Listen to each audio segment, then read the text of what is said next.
for me, it started with a sense of frustration in terms of the impact of the church on our nation.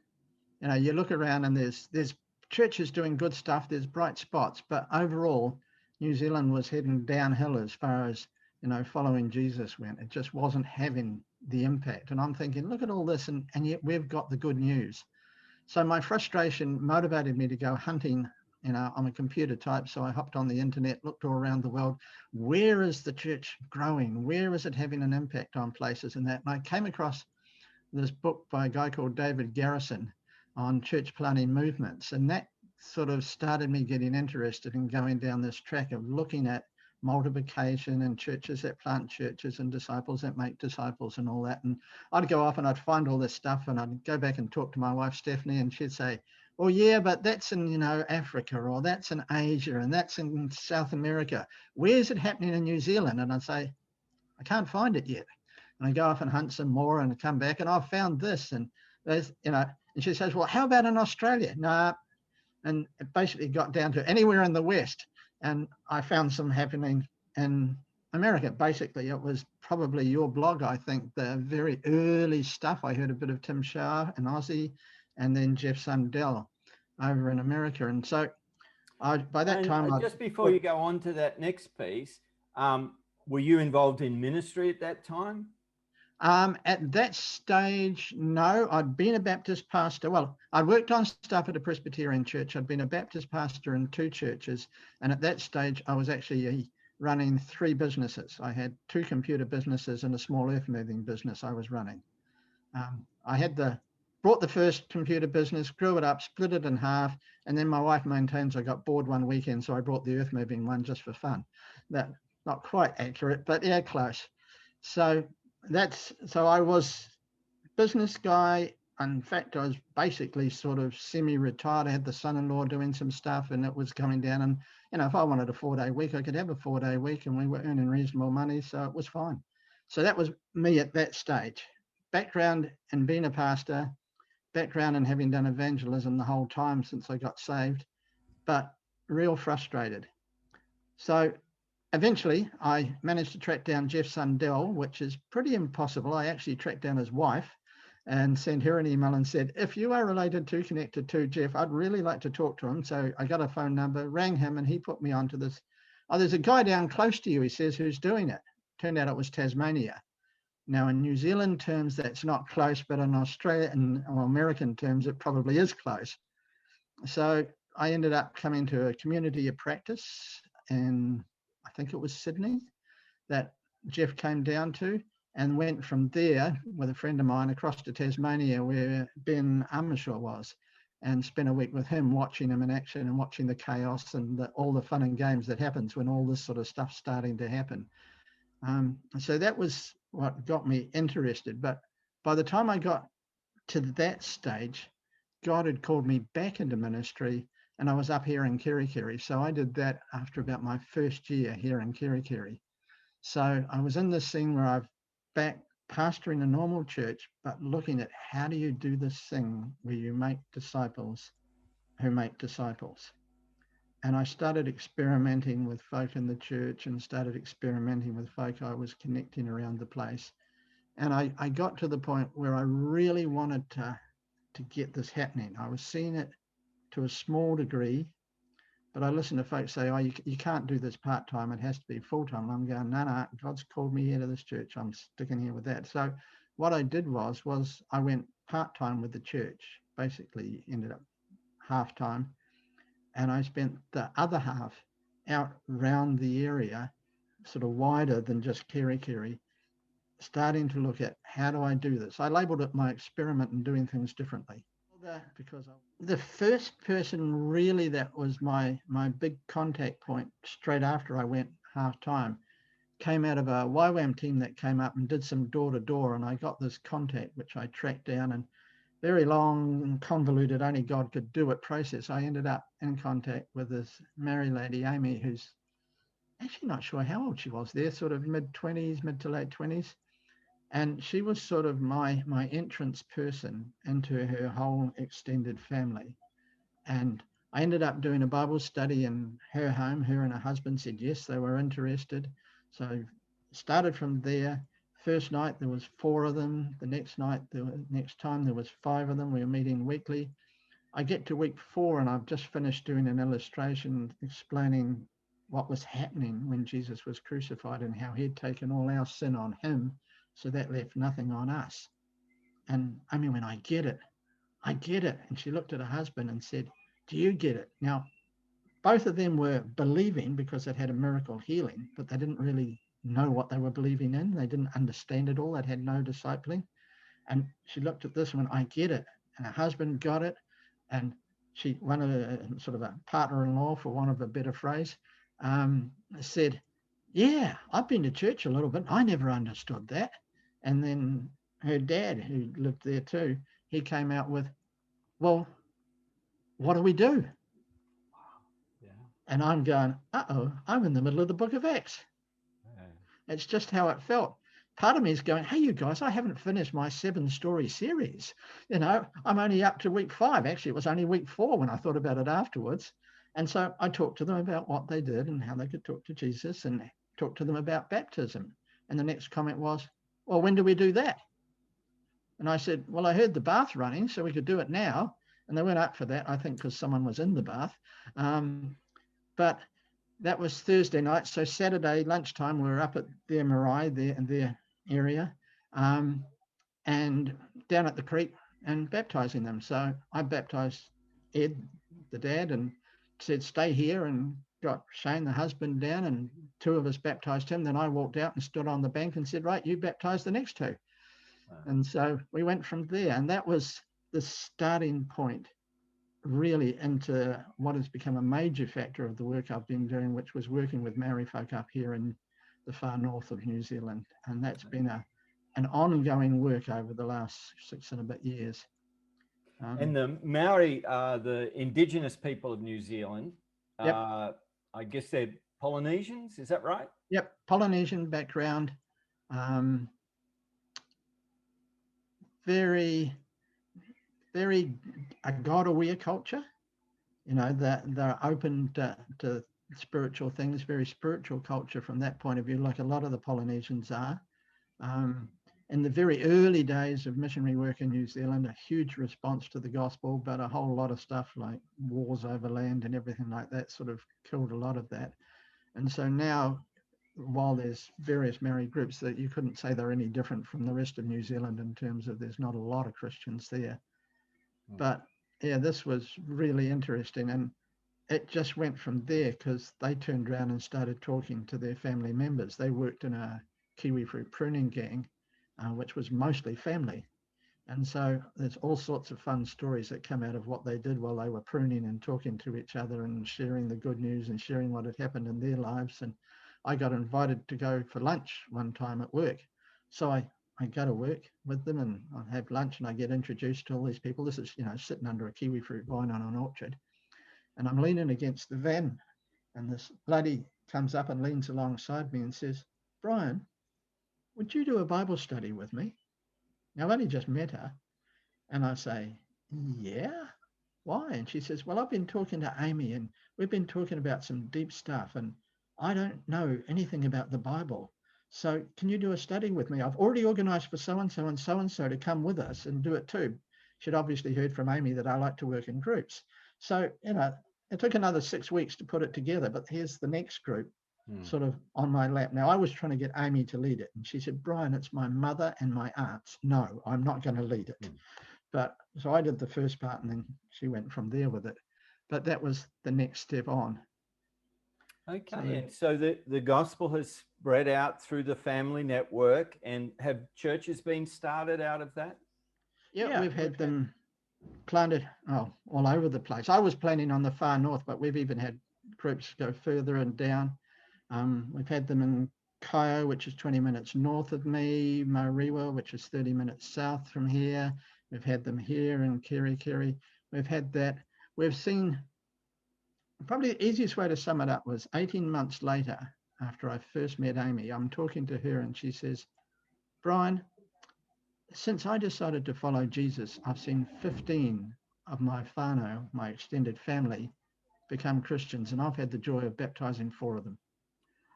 And at that point, I'm going, I think this might be working. Now, I wanted to see how to make disciples who make disciples. And that's what we were seeing happen. Through that grouping, we've got down to 4th generation disciples. We've had at one stage there a 3rd generation group. We also, with a different story and a different set of people, saw a really interesting group stuff happen. In my pastoral deal, I was just out visiting a new person in the church, her and her sister. And I mentioned the fact that I like to, encourage people to disciple others, but a lot of Christians say, I can't disciple people because I've never been discipled myself. And she said, that's me. And I said, well, I love to come and sit in and do Bible studies and train people up. And she said, count me in. So we started the next week doing the Bible studies that we use. And it was 3 weeks in, and she already had 2 groups started. Because at the end of the first group, she said, oh, well, this is pretty easy. I can do this. And I said, yeah, you can. So off she went. Now, one of the groups was a bit like a car blinker. It was on, it was off, it was on, it was off, But the other one was pretty stable. But a little bit later on, a niece and a nephew from 2 different families said to her, Auntie, you should start something online. That's where we live. And she said, oh, okay. Now, she's part of a big family, 16 brothers and sisters, with a big Facebook family group. And so she just stuck up this notice, I'm going to start an online Bible study on discipleship. Anyone interested, let me know. And she got 20 positive responses, out of which, as far as she knew, only 6 of them were Christian. And is this pre-pandemic? Oh, yeah, way back. This is 6 years ago. Okay. This is when it didn't happen online. Nothing happened online, but no, she was doing it. And so she sort of tried to find a time and did that. And when they first started, there were 6 of them, 4 non-Christians, 2 Christians. And she started, and within a couple of weeks, one of the nieces was going, Auntie, I think I need to get baptized. And she said, well, your aunt's closer. She's down the road. She's got a river. Go and get that done. And so it just sort of started from there. Now, out of that online group, we ended up with 3 physical groups down country from here, scattered across New Zealand. So I started with a training group with her. She started 2 physical groups. Then she starts this online group. And out of that online group, which was probably the most successful of all she started there, we had 3 physical groups start. And I'm sitting there again going, well, I didn't expect that one. That was sort of not in what I was looking at or expecting, something like that. But it happened. And I learned, my mindset was I was going to work up here in the far north. But when you work along people's networks, it ends up wherever the networks end up. And that's been my experience. Most of the stuff we've done has been simply working through people's networks. Well, we did that for a fair while. We've had, groups start and other people start groups and that. And one of the things I struggled with was training leaders. Now, I've really been blessed with a lot of help from a lot of folk overseas who've done it, because I couldn't find anybody in New Zealand. So I've talked all around the world to yourself, to Bill Smith, to Ben Armishaw, Armacost, should I say, get it right? I can know another one, Armacost, and connected up with Chuck Ward at some stage and all that sort of stuff. But they kept saying to me, oh, the leadership building's in the process. It's you just do this. And I didn't get it. I couldn't see how I was doing it, because I was seeing stuff happen and I was seeing leaders arrive, but it was just happening. I didn't have an intentional deal with it.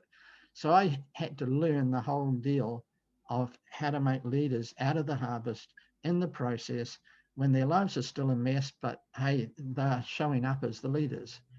And like Amy, the first one I started with, she has become a strong leader. But firstly, when I was thinking, I thought, well, it should be her dad.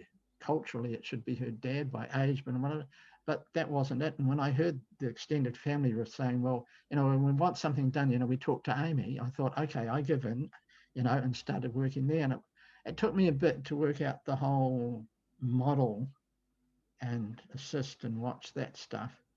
before I sort of started triggering, oh, okay, this is how to do it. This is what I'm doing. I learned very strongly in the early days and on that what you model is what you get. If you're the only Christian these people know, they're looking at you thinking, this is how it goes. And you're thinking, okay, right. Paul said, imitate me as I imitate Christ, but I don't think I was quite up to labeling it that way. But, like the way I prayed became the way they prayed. I got asked one time very early on, well, what about all the rules, Brian? What about all the rules? And I knew what they meant, but I said, well, what do you mean? And they said, well, I got told, my friends tell me if I become a Christian, I can't smoke, I can't drink, I've got to stop swearing, I can't do this, I can't do that, I must do this, I must give, I must, and she listed off all these things. And I said, oh, forget all them, I reckon I can sum up everything Jesus wants us to do as his followers in 6 words.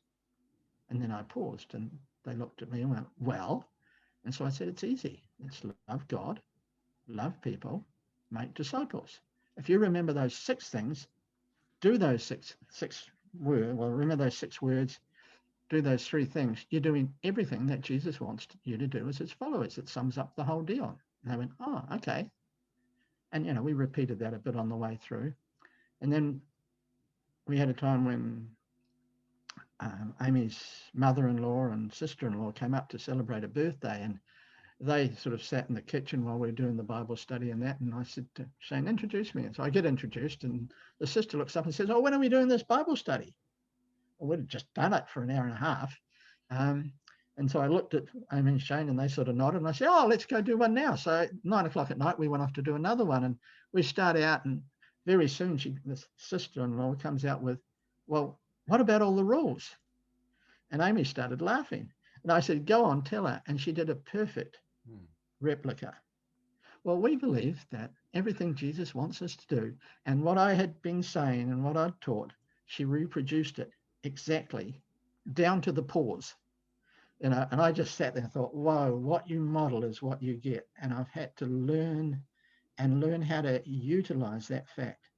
Like, if I'm expecting someone to do something and they're not doing it, it's probably because I haven't modeled it enough for them to watch and to see, and then help them start doing it.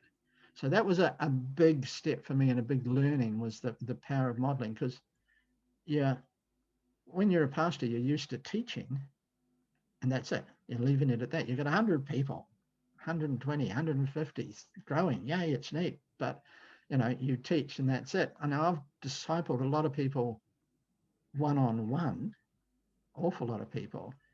But that's using everything that I can do with my teaching gifts and my abilities. Now I'm having to learn how to disciple someone so they can turn around and do exactly the same thing with someone else in such a way that they can turn around and do exactly the same thing. So what I did had to be very different than what I could do. It had to be something that was simple enough that they could do it. And I had to model it in a simple way. So, the highest tech I've used for years has been pen and paper. I have PowerPoints and I have the data projectors and I have all that stuff, but in a lot of this work out in the harvest, I don't use it. We use Bibles and a pen and paper, and maybe for 7 weeks we've got one piece of paper with 2 sides printed on it. It's dead simple. I had to learn to get it simple. That was one of my big learnings. I found I had to unlearn a lot before I could learn. And now I'm in a different phase of things, because about 2 years back, God and I had a little conversation. It went basically like this. Brian, you have this belief that wherever you go, you'll find prepared people waiting. And I'm going, yeah, that's what I think. And God said to me, you realize I've got prepared people in the church too?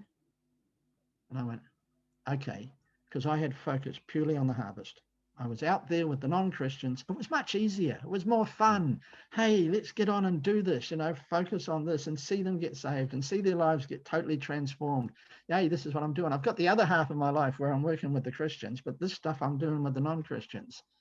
But now he's starting to talk to me about doing stuff in church. Now, I talked to a few pastors about what I was doing, but Not a lot, but 2 years ago that started to ramp up, and I did it with a few churches and found out that what I was doing transferred to other people. It wasn't just me. I've done So stuff. you were training in those other churches? Yeah, they'd get a group together and I'd go and train the group.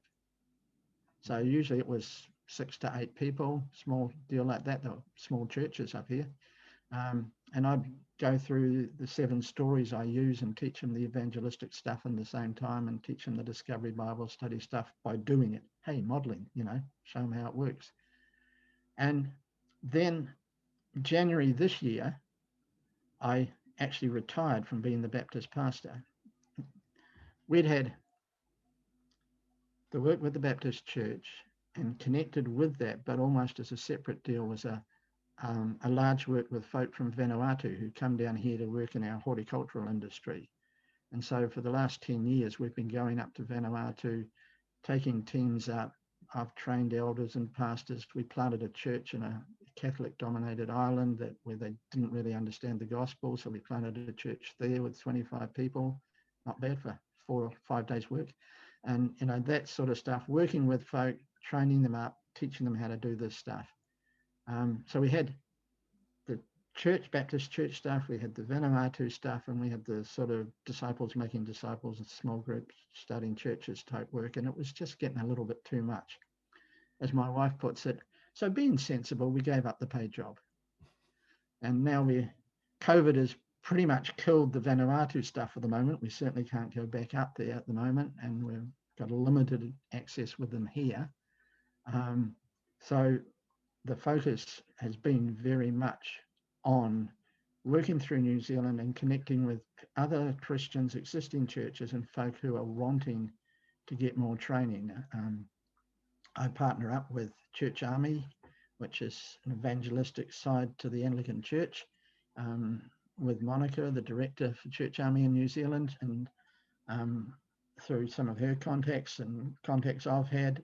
Last August, I did some stuff at a seminar down near Wellington, and that's led to a lot of contacts. And so now it's been growing and growing and growing in terms of contacts. We seem to get a new one sort of about once every 2-3 weeks that gets hold of me and goes, Brian, we've heard about, we want this. Or someone rings me up and says, Brian, you need to give this guy a ring. And I say, well, you send him an email telling him who I am and I'll give them a ring, a lot of that. So we started out where I had a couple of other churches up here I'd worked with, well, 3 that I'd worked with, and 2 of them were off doing their own thing, and one I was keeping going with. And it just grew during lockdown. It grew quite rapidly. Lockdown actually was a positive from that point of view. Everybody was available on Zoom sort of thing. We did stuff. Monica and I sent out an invitation to a Zoom meeting to sort of all our contacts, and had 29 people arrive, all people who are wanting to know how to make disciples who make disciples. And I followed up all of those. And yeah, we've now, my last count, and I don't think I've forgotten anyone at the moment, we're up to 34 different situations across New Zealand, from Dunedin in the south right up to here. Very different. Some of them are fairly new believers who are just getting started and doing stuff. Others of them are believers who've been going for a while but got frustrated with not seeing anything happen, so they've been looking around and I've been able to help them do stuff. To churches that I've worked with, I was down 3-4 weeks ago in Wellington with a Vineyard church down there. I've got another group that I've worked with, a Vineyard in Christchurch.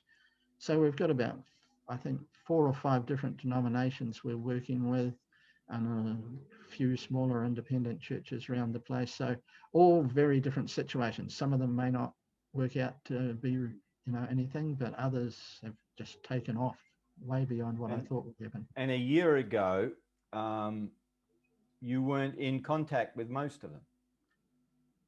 Yep, out of those 34, I would have been in contact with about 3. Maybe small contact with some of them, because some I followed up on people who said at the conference in Wellington, really, interested in what you're doing. And, I said, well, here, send me an email. And they did, but it never happened anywhere. So I followed some more, and some of them just turned out to be just God's time to be talking to them. And yeah, it's been It's been an interesting journey in the last, well, since January, because it's gone a lot faster than what I expected it to happen. And with the Vanuatu side shutting down and not being able to go up there and that sort of stuff, in one way it's been good because we've had the time to do it. I would say one of the things I've had to learn, and that has changed me a lot, is to keep stuff simple. And I've had to learn to let go of control of things.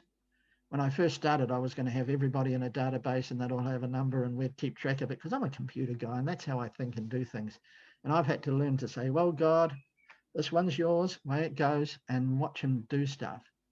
I've had to learn to raise my expectations of what I do in discipling, because I was like most of us in the West, I was discipling in terms of teaching people stuff, transferring knowledge. And now I'm trying to teach people to obey and put it into practice. And that change has been a big change in my life, how I think, how I see things, how I view things, what I'm looking for in people. I certainly have been driven to pray because, the stuff that I've seen happening, just, man, you've got to pray. You've got to be praying. Otherwise, it's not going to keep happening and you're not going to keep up. And you can't keep up anyway. You just have to pray, God, help me do the right things every day and let's see what happens. I've always had a passion for the lost, but I've often argued with God, hey, you gave me the passion, but I'm not really an evangelist because I'm not. I have to choose every day when I do this. Every time I going off to speak to a non-Christian, there's a choice factor for me. I know these evangelist types who can't keep their mouth shut. It just flows out of them. Me, I choose. And now I used to argue, you haven't given me the gift. Well, I may still not have the gift, but people say that, hey, people are getting saved, you must have it, who knows? But what I do know is that I've found that when we do things the way Jesus did things, we're a lot more effective. In simple terms, I want to get it to the point where the gospel's got out to everyone. That's really what I'd love to see. I'd love to get to the point where we can say, look, Lord, everybody's heard the gospel. Everybody's win cooey of some live, vibrant church that's out there reproducing. We're finished. I can retire. That would be fun to be able to say that to the Lord. Hey, we've done it. We've got to everybody. We've talked to them. Not that they've all responded positively, but at least they've all had a chance to hear. I'm working on getting guys to look after or take responsibility for areas of New Zealand, because the way it's growing, I'm never going to keep up individually. So we're going to have folks spread out who are trained up, who are prepared to lead, who can do that. But really, I'd love to see it so that wherever you are in New Zealand, there's a live, vibrant, disciple-making, reproducing church close to you, and they're after you. That'd be what that'd be a nice place to get to.